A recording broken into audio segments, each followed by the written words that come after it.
How to delete your watch history on TikTok. Hello guys, this is Atticus back with another tutorial video. In today's video, I'll teach you guys how you can delete your watch history on TikTok. Now, let's get started. First things first, open up your TikTok.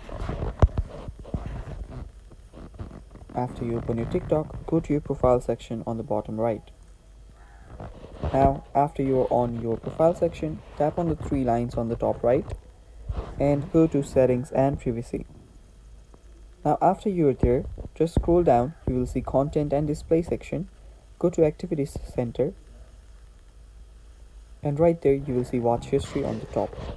Go to watch history and here now you can select your videos and you can delete them.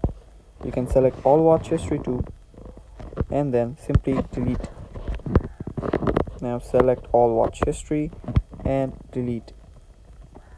Now after doing so, your watch history has been deleted. So yeah, that is basically how you do it guys, and that is all for this video. Stay tuned for more upcoming tutorial videos and bye bye, take care.